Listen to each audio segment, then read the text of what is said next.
Welcome to the Herald Democrat Sports Podcast. I'm the sports editor of the Herald Democrat, Jason Del Rosa, and you're listening to the latest edition of the Herald Democrat Sports Podcast. We have reached week 3 of the football season. It's crazy how fast it goes that we're already sitting here talking about the third game of the season, 2 weeks in the books, another week of interesting scores, another set of data points to see how this season might turn out for some people as well as others.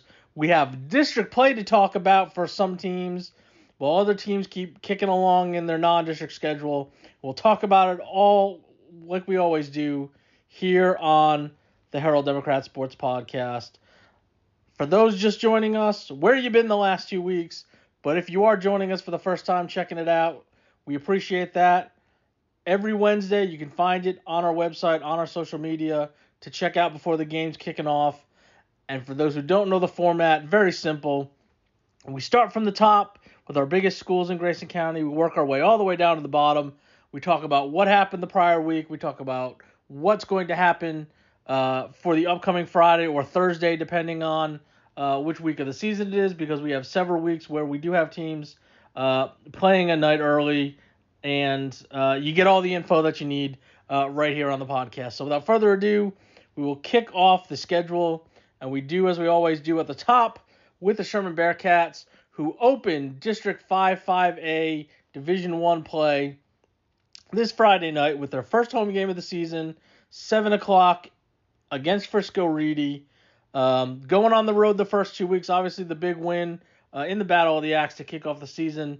And then a complete turnaround in terms of their second game, going down to Prosper Rock Hill last Thursday night. Short week, coming off an emotional victory, and Sherman ends up on the wrong end of a 43-7 score. So they dropped to 1-1 going into that matchup against Frisco Reedy. And this was a game that Rock Hill jumped right to the lead in the first quarter. 3 touchdowns in the first 6 minutes. One of those being a punt return to really kind of add insult to the injury of what the Rock Hill offense was doing. This was a game that was 36-0 at halftime. Sherman is able to get on the board in the fourth quarter, avoid the shutout. Caden Golston had a 47-yard touchdown run. He finished with 8 carries for 80 yards and that score. Jacavian Hughes, 15 carries for 68 yards. Kobe Ray Short led in the receiving with 5 catches for 41 yards.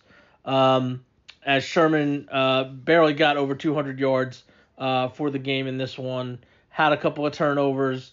And obviously disappointing from the aspect of you had such a good week 1.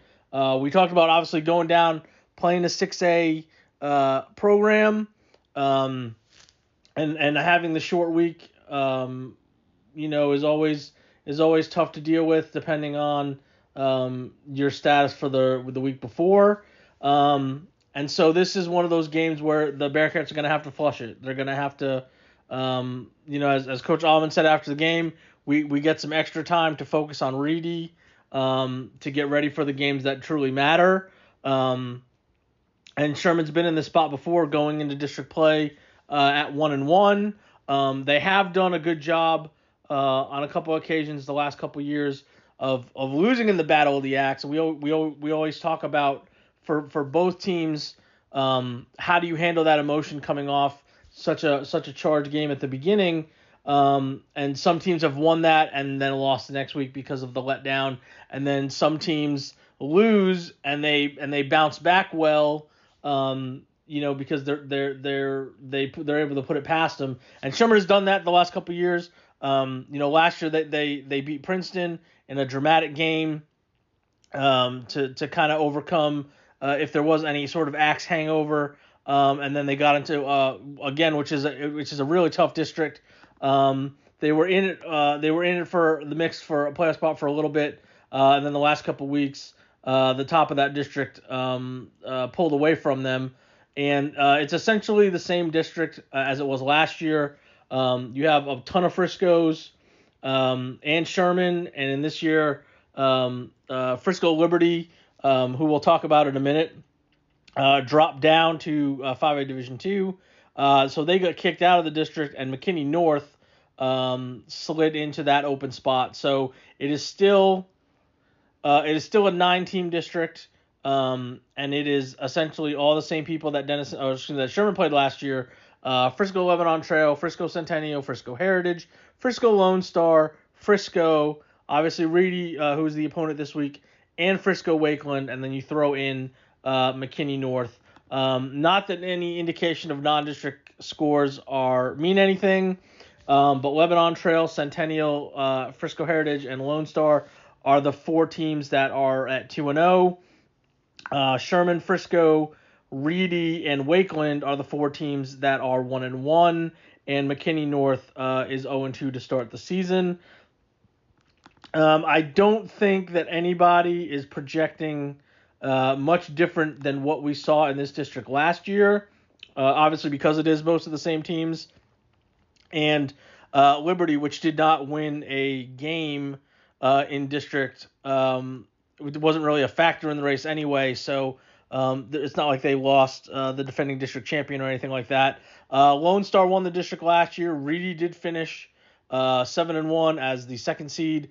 Wakeland was 6-2 in the 3rd seed, and Frisco got the final playoff spot at 5-3. Sherman was 2-6 last year, beating Lebanon Trail and Liberty, and 3 games out of a playoff spot there with that 3-7 finish.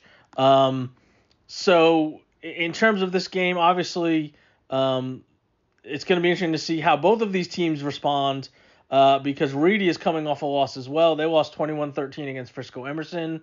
It was a low-scoring game. Special teams, essentially the difference in that game was a special team. I think it was a punt return touchdown. That was the difference for Frisco Emerson to win that game. And this is where you want to see what your team has in terms of that bounce back ability. Obviously Thursday was not what Sherman wanted, but everybody is 0-0 at this point, and you got to find a way to get into the top 4, and we'll see what happens with this matchup. I think I think Sherman has found a little something in its running game, and I think if it's able to get the pass plays that it got in week 1 compared to week 2, I think they can hang around for a little bit. But obviously Ree's one of the top teams in the state. They're not in the top 10 in the Dave Campbell's rankings this week. Lone Star is the only team that's ranked, but they're usually in that top 10, top 15, top 25 preseason rankings, all that sort of stuff. They've got a lot of guys, much like Sherman does, that have been starters for the last 2 or 3 years. They've got a good senior group that has had success. Last year they went 10-2 overall, and like we said, was the district runner-up. So it's a group that knows they can win. And if you're Sherman looking at this district, I think the task is pretty much the same as last year. You've got to beat the teams around you to stay in that mix, just because of how things fall schedule-wise. But if you can beat Lebanon Trail again, if you can beat McKinney North as the replacement for Liberty, you've got to beat a Centennial, you've got to beat a Frisco Heritage, and the game last year against Centennial was a winnable game.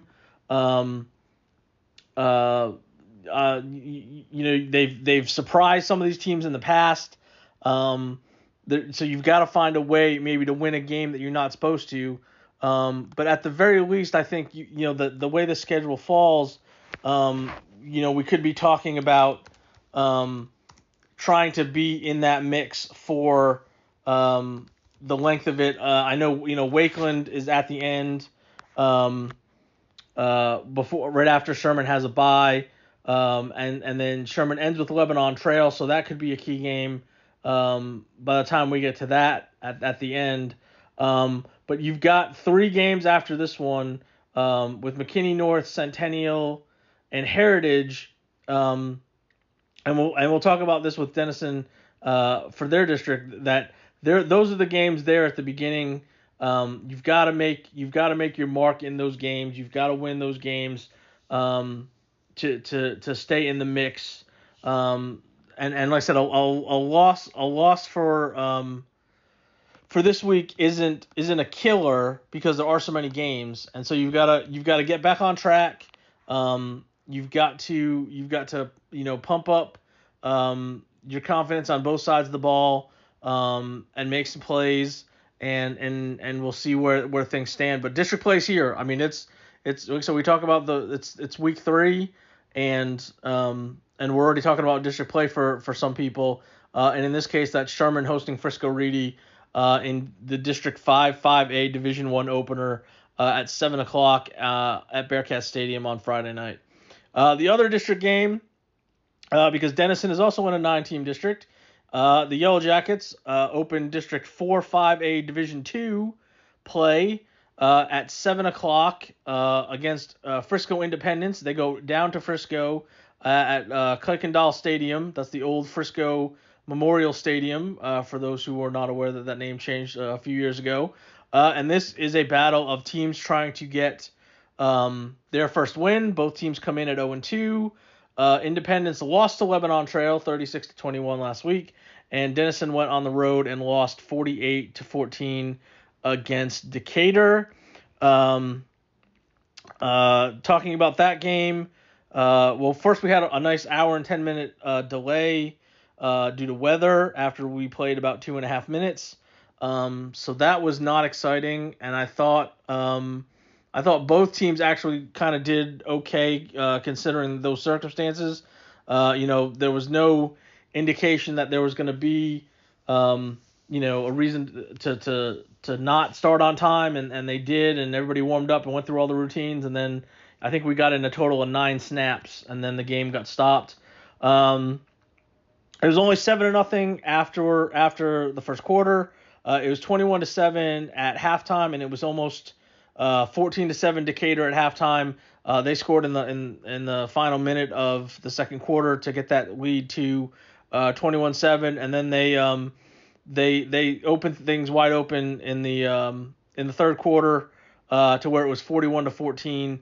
It was 28-14 at one point in the middle of the third quarter, and then Decatur scored twice in the final 4 minutes of the frame to widen that gap. Ty Rhodes had both of the touchdowns. He had 16 carries for 67 yards, and the pair of scores on the ground. Threw for 184 yards as well, but did have 3 interceptions. Denison finished with 5 total turnovers. They had 2 fumbles as well. Brandon Douglas led the receiving. He had 9 catches for 116 yards. Corbin Johnson had 5 catches for 33 yards. Thomas Rendon added 17 carries for 50 yards. And from an offensive standpoint, you can say, take the, turnovers count. In terms of actually moving the ball, Denison did a lot better in this game compared to the first game. So if you want to talk about improvement there, that was a good thing. Obviously, you have 5 turnovers. The other team has 2. Both of those were courtesy of Shannon Love with an interception on Decatur's opening drive, and then he had a fumble recovery later in the game. But when you're -3 on turnovers and you get a punt blocked near midfield, that's going to hurt your chances. And Denison, like I said, Denison was able to stay in it, for about 2.5 quarters, but obviously it got away from them late. Decatur was able to hit on some big passing plays, and widen the gap there in the third quarter and early in the second half. If you want a caveat to some of that defensive stuff, Denison was down a lot of starters, several starters, at all levels of the defense. Some of that was obviously we talked about last week. Guys that got hurt against Sherman were obviously either out for the season or were not going to play this week or this past week against Decatur. And then there were some guys that were either dinged up or were just precautionary holdouts because of starting district this week and wanting to have as healthy a group as possible to get ready for Frisco Independence. So Frisco Independence, for those who aren't familiar, because there's 12 Frisco schools, Denison has not played Frisco Independence yet. And so they're I thought they were actually newer than what they have been. They've actually been around since 2014. So it's been a decade of Frisco Independence. They've just happened to be outside of Denison's either classification or division based on their growth and enrollment. But now they're here. They went 1-9 last season. And when you look at Denison's district, it's half and half from what Yellow Jacket fans are used to. So obviously the I would say the number one biggest thing about this setup is Denison is no longer in Region 2. They're in Region 1. They're the last team in the last district is in Region 1 compared to being in Region 2. So if you do make the playoffs, we're talking long road trips. We're talking, past Fort Worth. We're talking potentially Amarillo as opponents. That's the new world that we're talking about. So instead of going, East Texas, talking about, that old district with Marshall and Ennis and Mount Pleasant and some of those people, it's totally been flipped. One of the districts is basically all El Paso teams. We're talking Abilene, Lubbock Cooper, the Wichita Falls schools. And for first round, you're talking about teams. We're talking about Argyle, Burleson, Grapevine, Mansfield schools in that generic. So it's a totally different group being out in Region 1. And we're talking about potentially, if you do make a run, whoever makes a run from this district is going to be doing a lot of travel. Now, the actual district, again, we're at a 9-team league. There are a couple people that you're familiar with, Lovejoy, Melissa. Those are the teams that you've come to know over the last couple seasons because of realignment. There are 3 Frisco schools in this district. Obviously, 4 Frisco schools in this district. You have Independence, who Denison starts off with. Frisco Memorial, Frisco Liberty, who we mentioned drops down from Sherman's district into Denison's district, and Frisco Emerson, and the two newest newcomers. Anna is coming up from 5A. Obviously, we've talked about them. We talked about them, and we'll talk about them again because they're of who they played last week. But Anna was the 4A Division I state champion last year and moved up to 5A. And then there's Prosper Walnut Grove, who last year played an independent schedule. They were unable to get placed in a district in time, and so they just decided to play whoever they could play. They got in a full schedule. But they didn't have a district home. Now they do, and this is their second year of varsity competition. So those are the teams. Obviously, Lovejoy and Melissa have been district champs with where Denison has been before. They've made deep playoff runs, making either the region semifinals or the region finals in the old Region 2. Obviously, Anna has the championship pedigree from last year. They did replace a lot of defensive kids, but a lot of their offensive guys are back. Frisco Emerson made a run to the region final in I think it was 4A Division 1. Not in Anna's. I could be wrong. No, maybe they're in 5A in Region 1. And so they have a pedigree as well. And I think the feeling coming in is those are the 4 playoff teams. We're not sure about the order. Emerson and Walnut Grove are both 2-0. Melissa, Anna are both 1-1, and everybody else is 0-2. Surprisingly, you might say Lovejoy's 0-2, but they played Highland Park last week and Lubbock Cooper the week before, and they were both close games. They could easily be 2-0. So I think that's where the projections are for playoff teams in this district. Obviously, Denison's got a tough road. Obviously, off to the 0-2 start, and being in this district. The interesting thing about Denison's schedule is they end with their last 3 games being Anna, Lovejoy, and Melissa. So basically, you have all these games coming up. You have the Independence game, then you play Emerson, then you play Walnut Grove, a bye, and then Memorial, and then Liberty. Essentially, those are probably the 5 games that are going to decide if you're going to make the playoffs.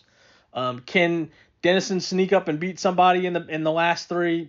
Yes, they played Melissa very tough last year.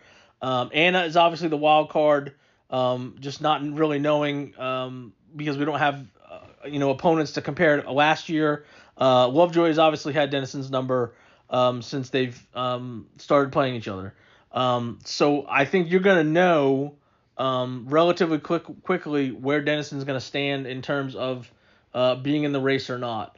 The best case scenario is if you were to somehow start 5-0, you would already be clinching a playoff spot. Because no matter what you did in the last 3, you would have tiebreakers over all of the other people behind you, and most of them would have already played the big 3 because you don't play them to the end. So they've got to be playing other people. Obviously, the Emerson game next week is a key one just because of Emerson's history. But you got to get this first one. And you have a desperate team in Independence as well. They're trying to get off the schneid. But the early part of this district schedule is really where Denison's gonna have to make the hay. Otherwise, they're gonna have to pull some upsets. The offense from week 1 to week 2 was better. Can it be better from week 2 to week 3? I don't think it's wrong to say that Independence is the worst opponent that Denison has played so far. So I think you've played 2 tougher opponents. You've gotten better every week. As long as people are healthy, and obviously a lot of that's on the defense, that would go a long way towards getting things going in the right direction. But that's going to start with a trip to Frisco to play Independence on Friday night, 7 o'clock, Kuykendall Stadium for the District 4, 5A, Division 2. I got to get used to saying all these new districts because there's a lot of new district numbers and names for the Yellow Jackets on Friday night, and we'll see what happens there. Now, everybody else in Texoma is still in non-district play, probably going to be in non-district play for another couple weeks depending on the size of the district. And the first game that we'll talk about is the Van Alstyne Panthers, who will be hosting Paris. That game on Friday night, 7:30 at Van Alstyne, who is now 1-1 after they lost 71-32 against Alvarado. Paris is coming off a 7-0 win against Texarkana Pleasant Grove, and they are 2-0. This is an interesting matchup because of what Van Alstyne's looked like for the first 2 weeks of the season. Last week we were talking about them beating somebody 72-0, and this week they give up 70 plus points. They still scored, in the 30s, but obviously weren't able to get a whole lot defensively done, so that they end up losing by the 71-32 margin. Majority of the offense was through Brady Carson, who had 20 carries for 126 yards and 4 touchdowns. He also was 13 of 20 passing for 246 yards and a touchdown as well. Castor Fonseca with a big game, receiving 6 catches for 164 yards and a touchdown. Jackson Skinner's lone catch went for 28 yards. and obviously the big concern is the fact that you gave up 71 points. This game was only 14-12 after the first quarter, and then it started to get away at halftime. It was, 42-18 at halftime. And then Alvarado just kept scoring, and obviously Van Alstyne wasn't able to keep pace. The interesting thing about this game is Paris's defense has been on point. If you want to do comparisons about what has happened and what will happen, Paris opened the season by beating Sanger, who Van Alstyne is going to play in, I think, 3 weeks, to the 3 weeks or 4 weeks once they get to district play. So they beat Sanger 31-7, and then obviously last week 7-0 against Texarkana Pleasant Grove. So you've got a defense that has only given up 1 touchdown in 2 games, and you have an offense for Van Alstyne that scored 70 points in the 70+ points in the opener, and then had 5 touchdowns last week, even in a loss. So I think it's very safe to say. Who's the real or deal? Is the Van Alstyne offense this good? Is the Paris defense this good? And that's what non-district play is all about. You want to see where you're standing against a lot of people. Paris has been a pretty good playoff caliber team in the 4A Division I ranks. And so this is a good test for I think much like with Denison's opponents, you could say they've played they're about to play their worst opponent. I think Van Alstyne has sort of been ramping up opponents potentially. I think they've started where they did, and their week has gotten increasingly harder, and it's not going to get easier because Aubrey is looming on the schedule. But again, that's what non-district games are for. To kind of see different people, see different talent levels, kind of where you stand, what your talent level is, and we'll see if that Van Alstyne offense can keep it up against what looks like is going to be their toughest test with a very strong defense by Paris at 7:30 on Friday night in Van Alstyne. Moving down to the 3A ranks, some very interesting games. As we always like to say, at the 3A level, because there's just such a variety of them. We'll start with the 3A Division I teams that we have. We have a district rematch, but it's a non-district game this year. Pottsboro is going to be hosting Mount Vernon at 7:30 on Friday night. Pottsboro 2-0 after they won 42-35 against Sanger, and Mount Vernon is 0-2 after their 27-6 loss against Rusk.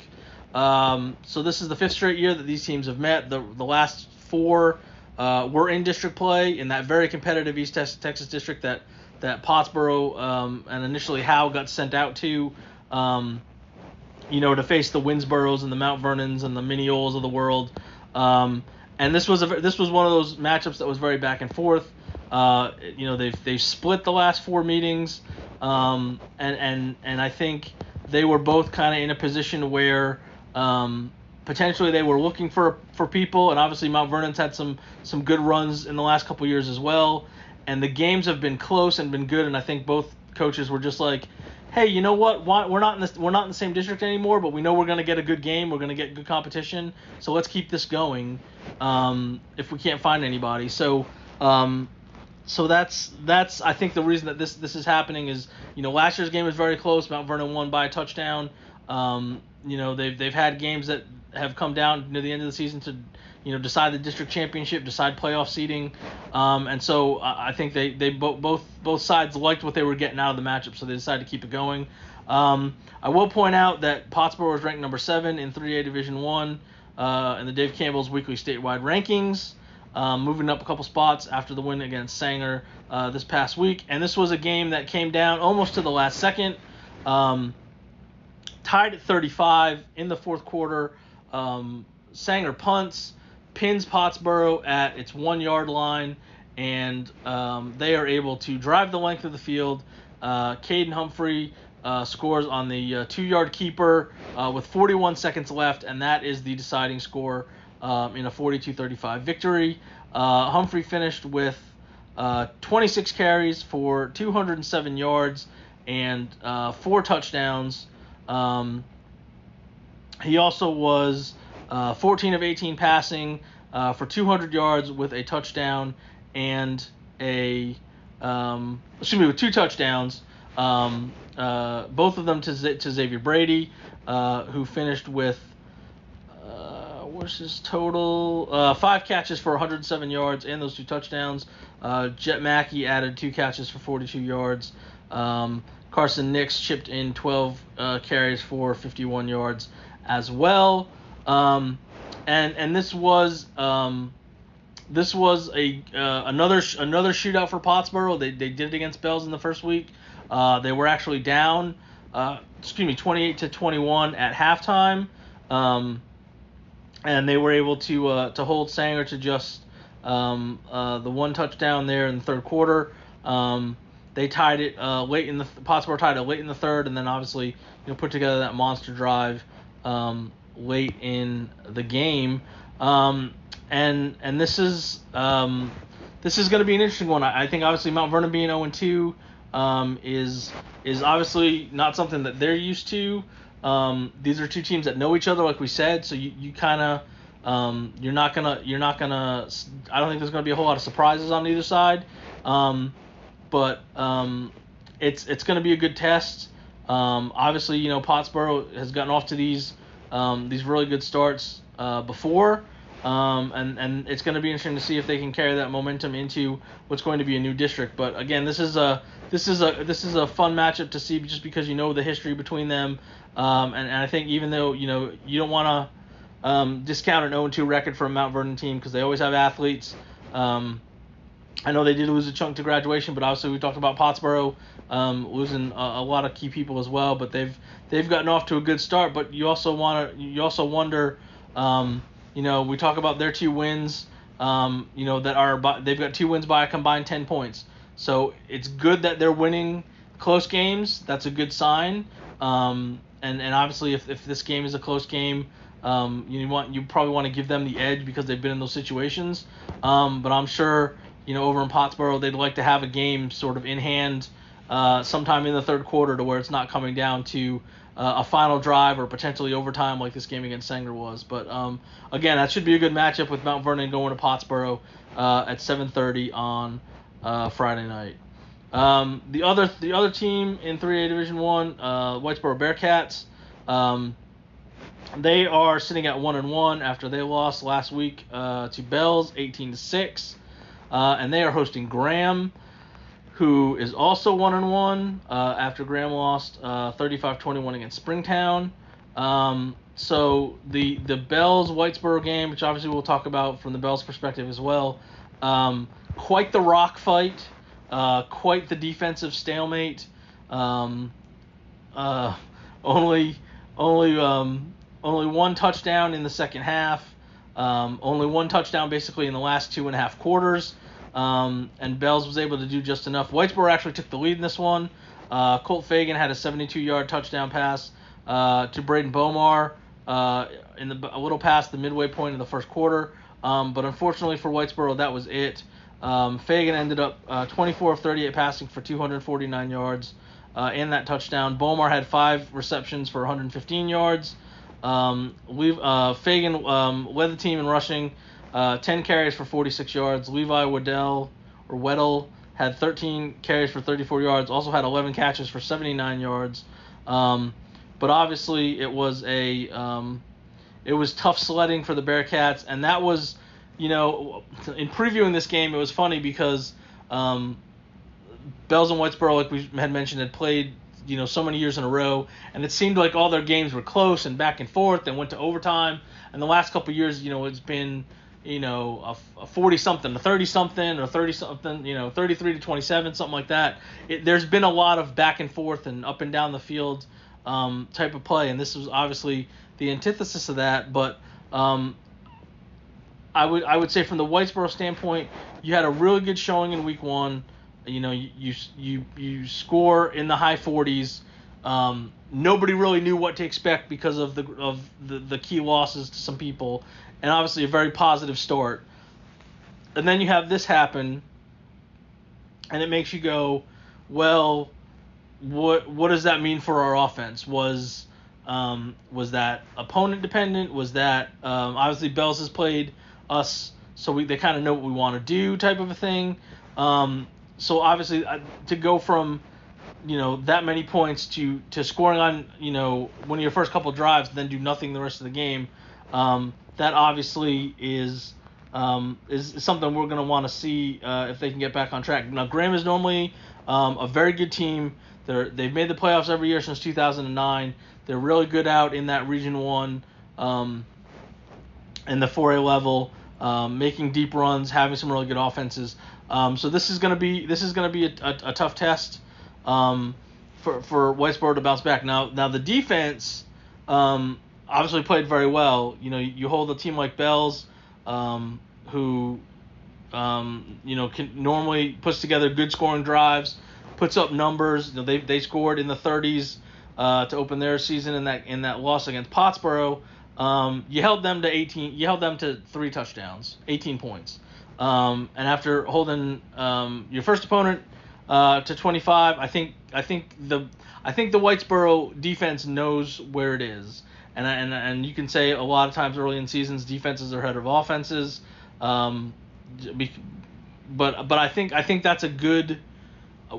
We're at a good starting point for that group. But Graham might end up being another level. I don't know. Again, I think they've lost some key people. But they do have some weapons, and it's going to be interesting to see what the Bearcats look like on that side of the ball again. I don't think there's a worry in the long run, but obviously if this non-district turns into a bit of a roller coaster ride, you get the highs and the lows. I think then it's obvious we're just talking about it's a young team trying to figure it out. They're playing a ton of sophomores, and they're going to have moments where they're going to look good, and there's going to be some games they didn't. In the first game they looked really good, and the second game they didn't look really good. And as we watch them play more games, maybe we'll kind of see them settle in, or maybe it's just going to be one of those week-to-week things. It won't matter what they did the previous week or the week before that. It's just whatever happens that week. But I think that's an interesting one, especially at home, having Graham come out here to face Whitesboro at 7:30 on Friday. That could be one to watch as well, and kind of see if we can get a little more even performance from Whitesboro with that game on Friday night. The next one, the game probably, I don't know if we didn't have any all locals this week for the first time, so there's not a whole lot of eyes on a lot of these games, but I think obviously this next one, for a variety of reasons, is again drawing many people's attention across the state, across North Texas, across Grayson County, and into the neighboring counties because of what has happened last week with Gunner and what is going to happen this week, as the Gunner Tigers will go and play at Salina. They will make that long road trip right down 289 and go to their neighbors and take on a 2-0 Salina team. Gunner is 1-1. They lost last week 55-28 against Anna, while Salina won 49-27 against Waco La Vega. Okay, so Gunner has their 32-game winning streak stopped. Obviously, there was a lot of hype around the game because of the fact it was the 3A, the two-time defending 3A Division II champion, taking on the team that won the 4A Division I state champion and moved up to 5A with Anna. This was a game that got out of hand kind of quickly. It was 24-0 Anna in the first quarter before Gunner got on the board. Again, at halftime it was 48-15, and then you had the final score that was the final score.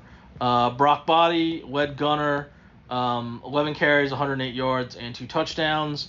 Hayden Farrell and Parker Allman also had touchdown runs. Dylan Tokars had 6 catches for 44 yards. Cone Scourin had 5 catches for 40 yards. And so I know a lot of people. I don't know the right word. I feel like there were a lot of people that, in the hindsight, are going, why did Gunner play this game? There are a lot of people saying now, well, why did you play Anna last week, and why are you playing Salina, who is one of the favorites in 5A Division 1. They're number 4 in the rankings for Dave Campbell's this week. Why are you doing this back-to-back? And essentially it boils down to they needed to find people to play, and nobody wanted to play them. And if you're the 2-time defending champion with back-to-back undefeated seasons and has been on the run that Gunner has had, there was nobody to play. And there are people that have said, well, why don't you just not play anybody? And again, I feel like if that's the case, well, you do a disservice to your kids, because kids want to play football and they don't just want to sit around, and they especially don't want to sit around for 3 weeks because you can't find anybody to take last week off, this week off, and then have the next week of preparation for a game. So you're essentially not playing for 3 weeks. I think that's a bad way to go. Does it stink that Gunner has to play much bigger schools, not just bigger schools, which they have done in the last couple years, that they have to go to the 5A level or the almost 5A level, because Salina is probably going to be a 5A school the next time around. They're a very big 4A Division 1 program. Yes, that stinks. And it stinks that, there's a chance that these are the only 2 games of the season that Gunner could lose. No disrespect to Sanger, who they finished non-district play with. No disrespect to their district opponents, because Gunner does have a 50-game district winning streak.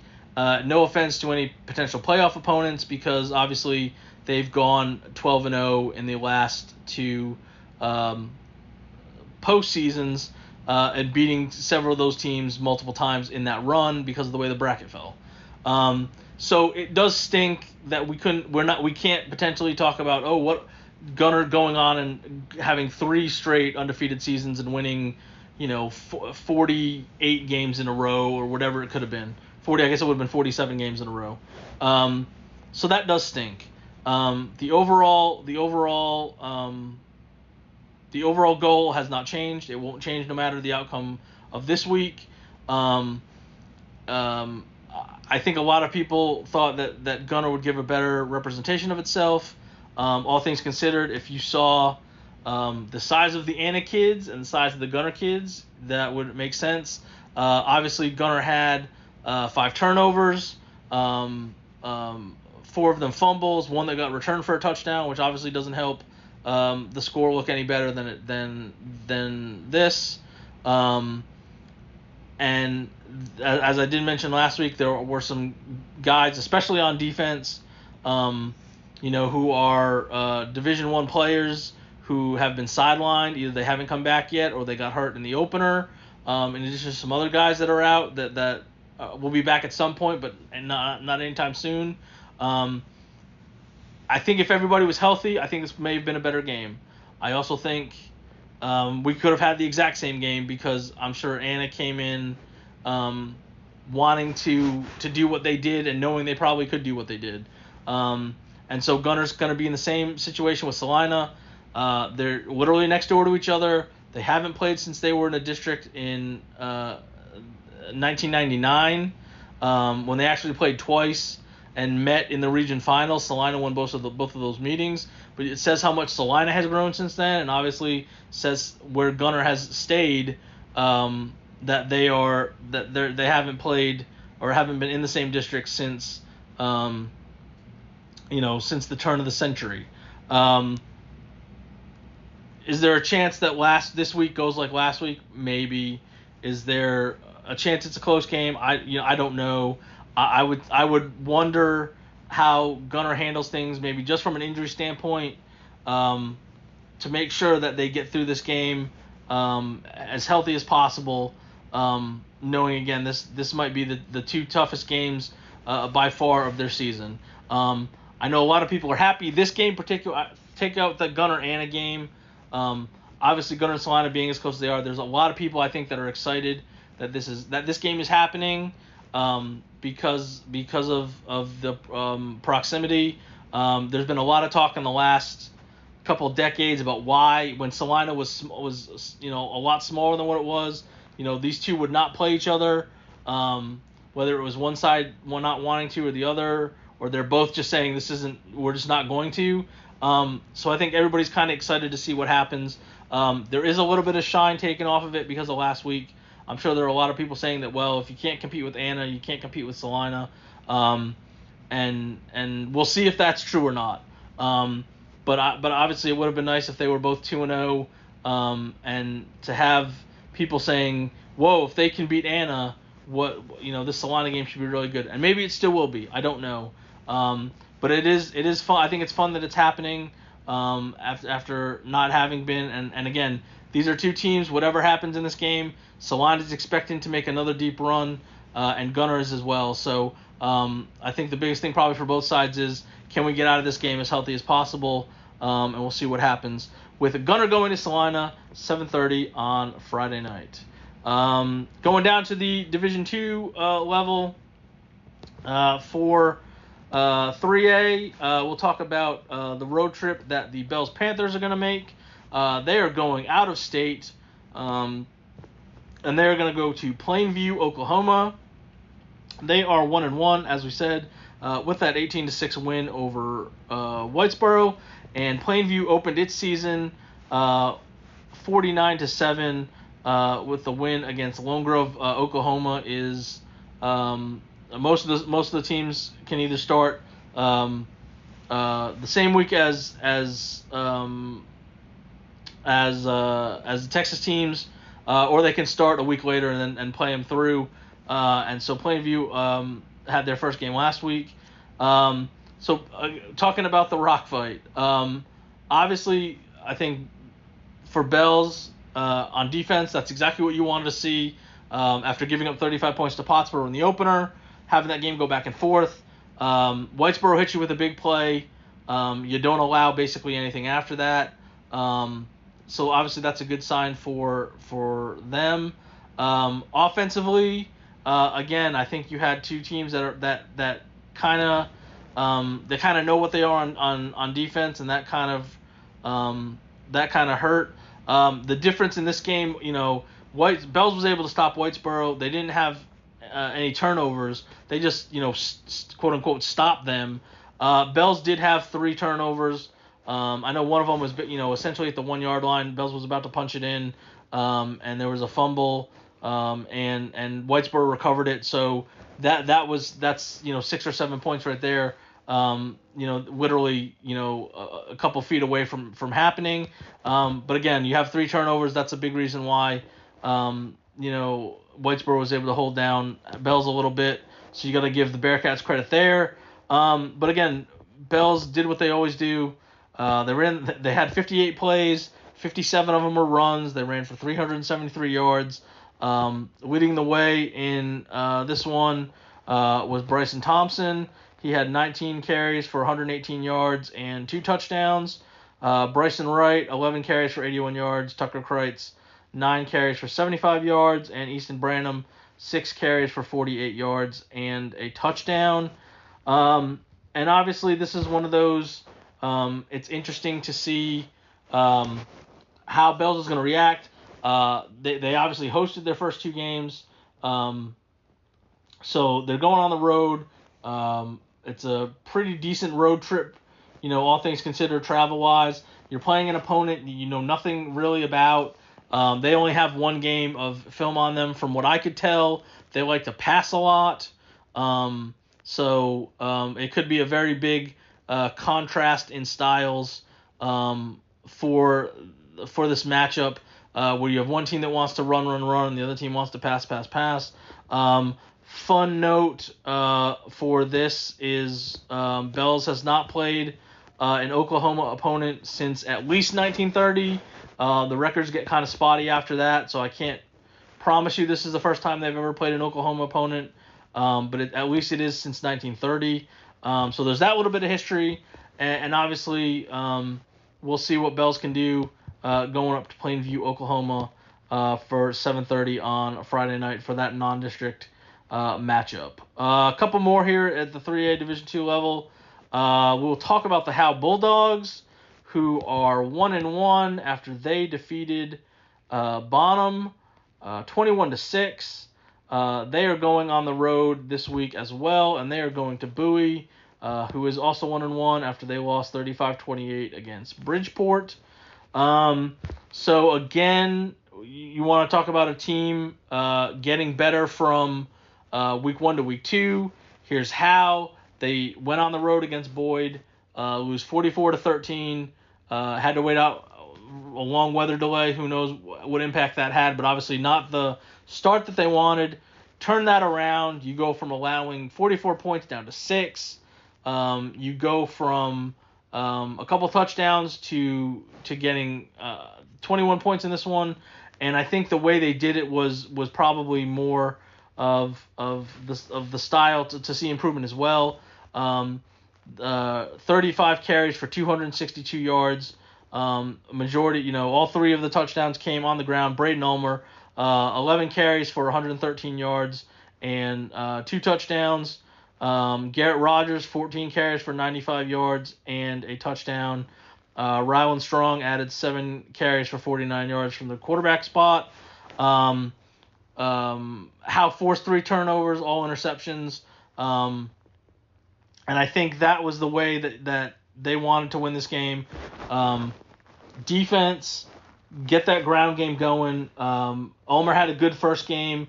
Garrett Rogers, if he came on in this one, if they can turn that into a solid 1-2 punch to kind of shorten games, grind out drives, I think they could do a little something. And this is a week again against a team that in Bowie, they've already matched their win total from last year.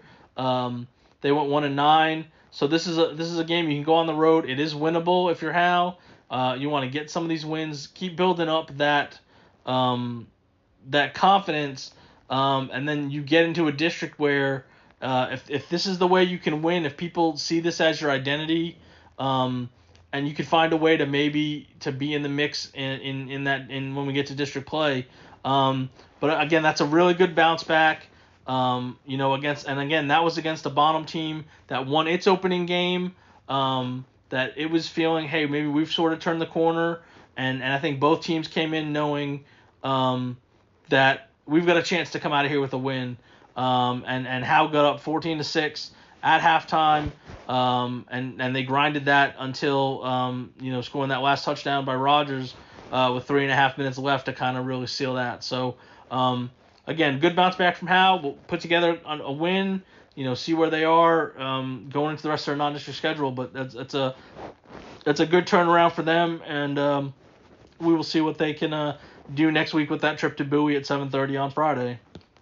And the last game that we'll talk about has an interest for the people involved because SNS is going to Nakona. SNS is 0-2. They are coming off a 74-10 loss against Prairieland. While Nakona is also 0-2, they lost 28-0 against Electra. So obviously the SNS side of this, obviously last week, not great. Down 28-0 after the first quarter.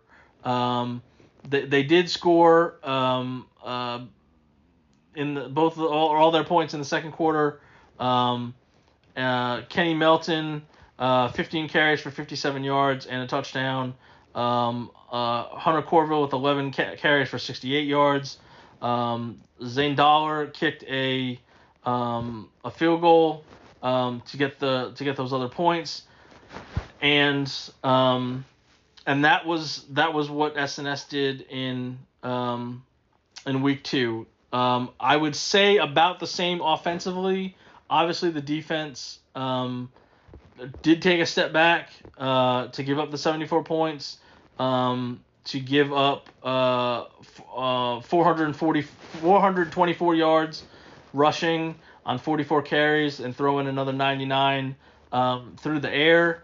And I think you have them going into a situation where both sides 0-2, trying to get a win. Someone's going to get that first win this week. Can that build the positive momentum? Obviously, the interesting thing about this matchup is that the former SNS head coach, Jeff Hill, who was there for the previous 2 seasons, who left to become Nakona's offensive coordinator, and that's what led to the coaching change at SNS this offseason. So that's obviously the big subplot for this matchup. And we will see what happens. I'm obviously, I think it's interesting for a lot of reasons for teams around here as well, because Nakona is in that 2A district, with White Red Tom Bean and Tioga. There's sort of all those sort of inter matchups of who plays who and what and all that sort of stuff. So we'll see if SNS can be improved. I think they've been okay offensively. Obviously, the defense has been a problem the first 2 weeks.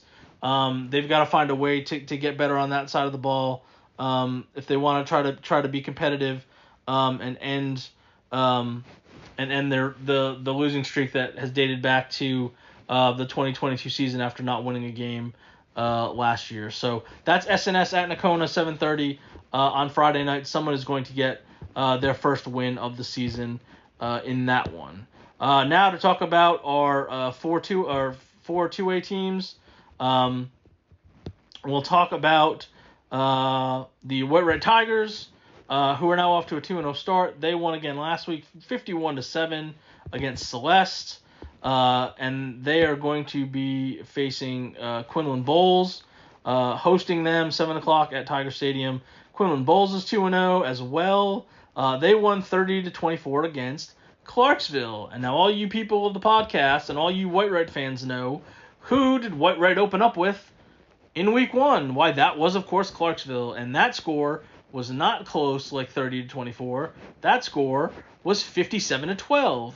So if you want to play that game, while someone is going to be looking to go 3-0, White Red has to feel pretty good about itself.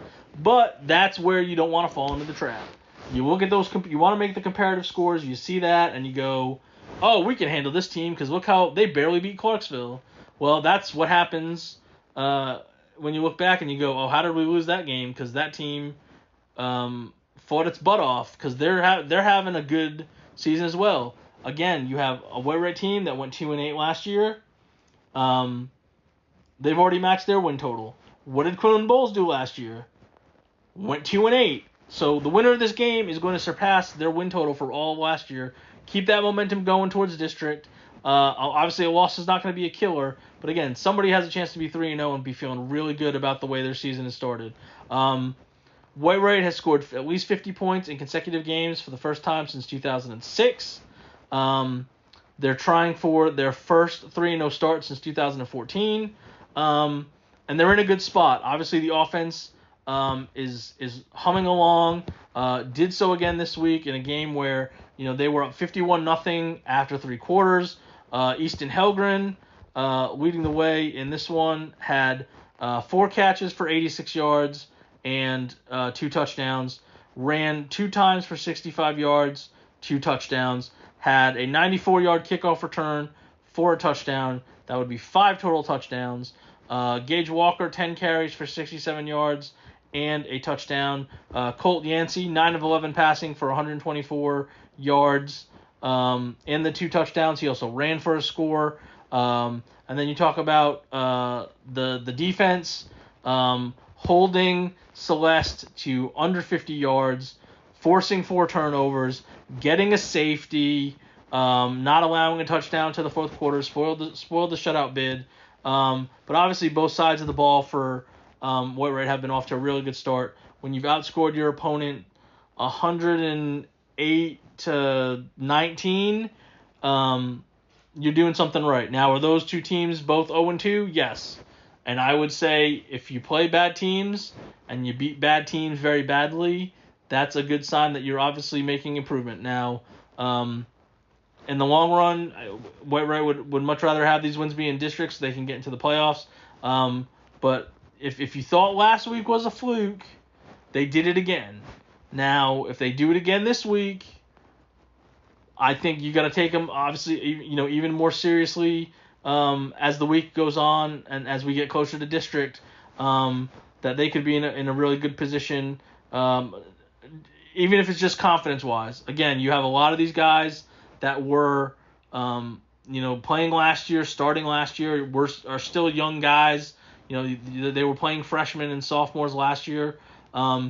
If White Wright comes out of this game, it's a home game. Everyone, I'm sure, the excitement is building off of what they've done the first 2 weeks. If they get to 3-0 and they've already surpassed, they've already won more games than they did all last year, confidence is sky high, and it probably should be, considering how much better they've already looked through the 2 games so far. So White Wright's going for 3-0 against Quinlan Bowles at home, 7:00 on Friday night. Another team also going for 3-0 at home Friday night. This one's at 7:30. Tom Bean is hosting Valley View. Tom Bean won last week 35-7 against Paris Chisholm. And Valley View is 1-1. They are coming off a 47-0 loss against Santo. And this is another good test for Tom Bean. They're trying to go to 3-0 for the first time since 2018. And this is a Valley View team that is off to a good start. Last week not considering, because this is a team that only won 2 games last year. So they're on the verge of matching that in the early going right now. Tom Bean against Chisholm, again, very methodical sort of game for them. Been typical of how they've won so far, at least offensively in the first 2 games. Donnie Hooten, 18 of 24 passing, 236 yards, 2 touchdowns and an interception. Bobby Rogers running the ball, 7 carries for 52 yards and 2 touchdowns. Hagan Darney with 5 catches for 69 yards. Brody Pearson had 6 catches for 63 yards and a touchdown. He also had an interception return for a score. And Chase Stratton's lone catch went for 37 yards and a touchdown. It's been, like we said with Tom Bean, they've been very good about spreading the ball around. They've been more pass than run, but they've been spreading it out, and they've done a good job, obviously, through the first 2 games. And I think, obviously, the big step forward defensively in this one, just giving up that touchdown in the second quarter. I don't know how to gauge Cumbie to Paris Chisholm. I mean, Paris Chisholm's a 3A program, so you'd like to think that's a step up in competition. But again, an all around really good performance for Tom Bean. They have the chance to go to 3-0. Again, I think they're in a position with their schedule to get off to a really good start, to carry that into district play. And I'm not trying to look too far ahead, because we don't, I can do that because I'm on the outside looking in and all that sort of stuff. But obviously, White Wright's going to play Valley View next week. So that's an interesting comparison point there, depending on how things go between those 2 teams. Tom Bean is going to play at Prairieland next week. And then after that district starts district play, and White Wright Tom Bean kicks off District 6 2A Division 1 play. We are this close to potentially having an undefeated White Wright team against an undefeated Tom Bean team in the district opener, which would just be glorious. That's a huge week for all local games. There's 3 all local matchups. They're all going to be very intriguing. But if you have, would that be 5-0 5-0 Tom Bean and 5-0 or 4-0. Yeah, 4-0. Yeah, that sounds right. 4-0. 4-0 White Right versus 4-0 Tom Bean would be delicious. So that collision course is still on track. But again, got to go week to week. They've got Valley View this week. And we'll see if they can get to 3-0. And if you can do that, then we're talking, one step closer to that showdown. But again, I think Tom Bean is doing, I think, what a lot of people thought they would be doing at this point. They're playing some teams they played the last, like last year. They played Company last year. I think people expected them to beat them again. They have done that. Valley View is a new team. Chisholm, that sort of thing. So I think it should be an interesting matchup. But I think a lot, to think that Tom Bean could be 3-0 for the first time since 2018. That's what they're playing for on Friday night at 7:30 against Valley View. The last two teams to talk about, we'll talk about Tioga with their thrilling 43-42 victory against Ponder as they won their first game to get to 1-1. They will be hosting Edgewood for their non-district matchup 7:00 on Friday night. So obviously the first game of the season, Tioga and Collinsville play. Tioga does not look good at all. And we'll be talking about Collinsville, about how good they look. So maybe that's not as big a fluke as people may have thought initially. But a big bounce back for Tioga.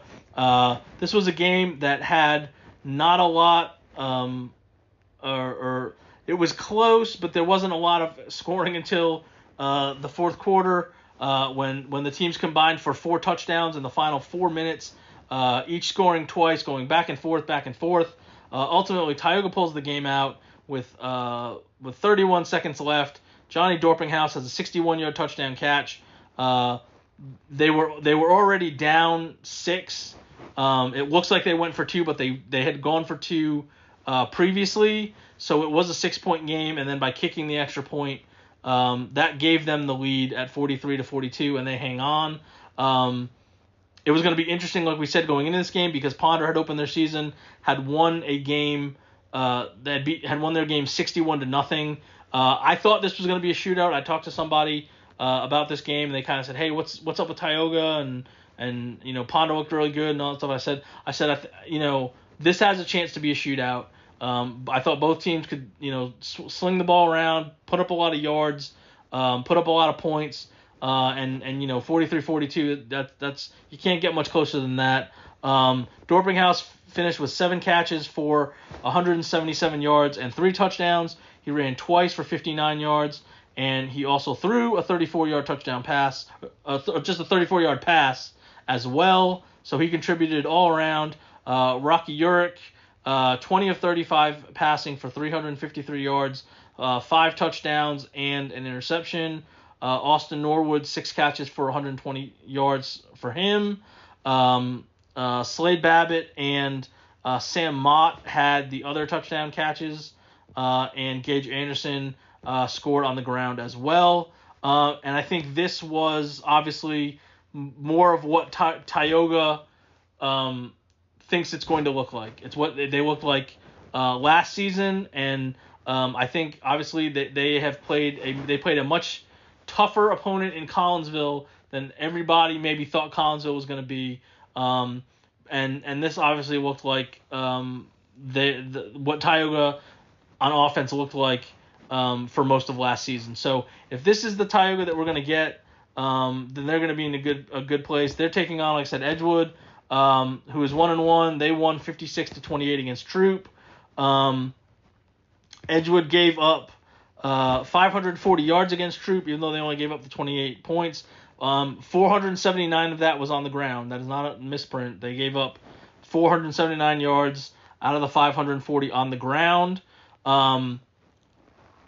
So this could, I think maybe we're looking at another shootout. Obviously, Tioga's given up at least 40 points in both of its games.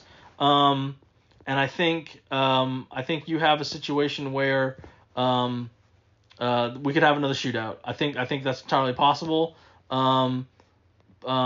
Just based off of what we've seen. But again, small sample sizes, trying to balance all that stuff out. But I think, I thought last week with Ponder it would be a shootout, and this kind of looks like a shootout potentially as well, with Tioga hosting Edgewood. But it looks like the Bulldogs are back on track.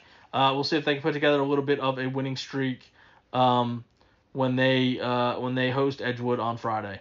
And the last game we'll talk about is, of course, the Collinsville Pirates. They are hosting Callisburg. Collinsville is 2-0. They won 38-2 against Cooper. Callisburg won 37-0 against Pilot Point. So they are 1-1. This is a super interesting matchup. So you have Collinsville again, two weeks in a row, putting up big point totals, holding their opponent to single digits. In this game, I don't have yardage totals, thanks to some filming mishaps, but I do have scores, and so Collinsville got 2 touchdown passes from J.J. Jenkins, one to Chad Davidson and one to Paxton Davidson, and then Jenkins also caught a touchdown pass from Jackson Spivey, so kind of pulling out all the stops there on offense. Garrett Trevino had a touchdown run. Cash Morgan returned a fumble for a touchdown, and Fernando Perez kicked a field goal. And obviously Collinsville only gives up a safety. So another strong performance by that defense. They were so physical in that first game against Tioga. They've only given up 9 points on the season. They're at they jumped into the Dave Campbell's statewide rankings this week at number 10 in the 2A Division II rankings. Munster, I think, was either 3rd or 4th this week. That's obviously the big showdown that's looming in district play. But you really couldn't ask for a better start for Collinsville. Again, I hate to harp on it, but they lost so many people. Nobody really knew what to expect from this group. They came out flying out of the gates against Tioga. They facing a team in Cooper this past week that had beaten them the last 2 years, and I know they lost some kids as well. But to go from that to completely not just winning but dominating against them, I think there's a lot of people that think the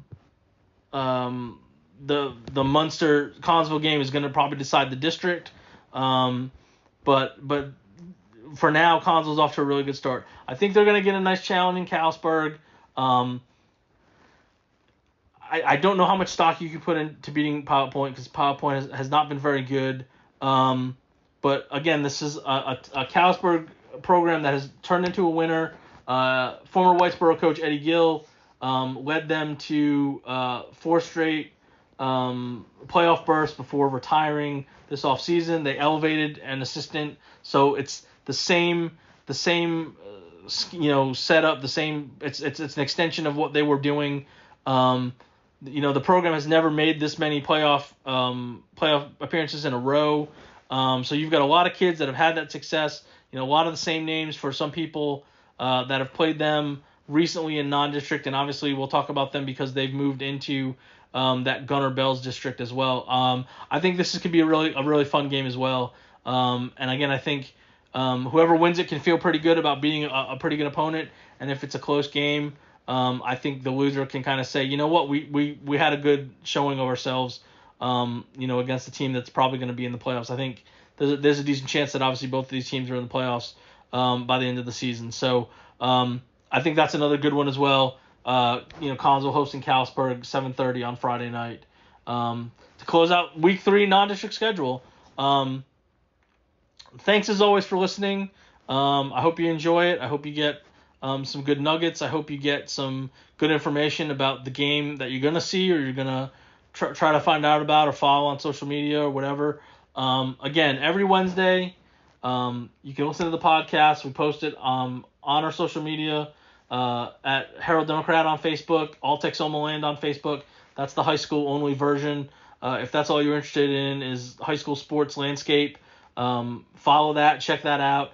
My Twitter is at Jason De La Rosa, so you get all sorts of stuff there as well.